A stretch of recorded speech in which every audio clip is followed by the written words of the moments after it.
Retouch time. Retouching.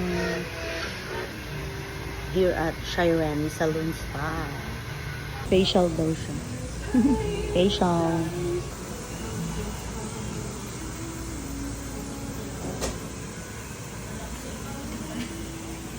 Magka-putreflex ka na lang, madam. So, ako lang mag-isa. Wala pa masyadong retouch. O, diba? Sakto lang yung dating namin at wala pang tao. Kung ano kasi minsan ang daming tao dito. Ang daming nagpapakilay like me. See you later pag maganda na ako. Ano mo lang?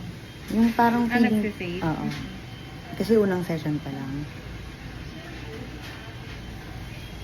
Pero ito magiging perfect na siya. Kasi Medyo naninipisan kasi ako eh. Huwag ka lang gamit ng mga whitening product. Wala naman akong ginagamit. Tsaka hindi ko naman siya nilalagyan. Kasi ang usually nilalagay ko sa mukha ko, syempre yung yung... Pag ganito tuloy, parang ang kapal. Pero pag nasa bahay, parang ang nipis, Ba't kaya?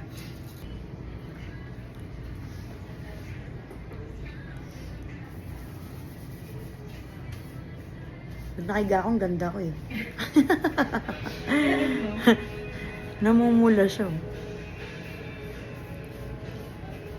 Nalalagyan ba yung peklap ko? Natatakpan siya. Yun talaga yung purpose eh. Yung matakpan yung peklap.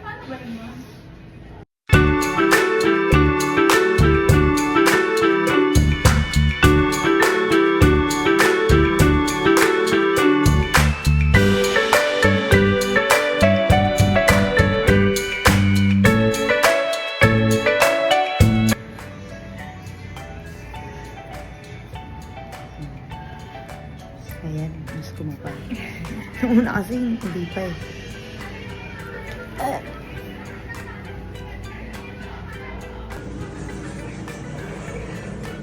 Mother, I'm finished.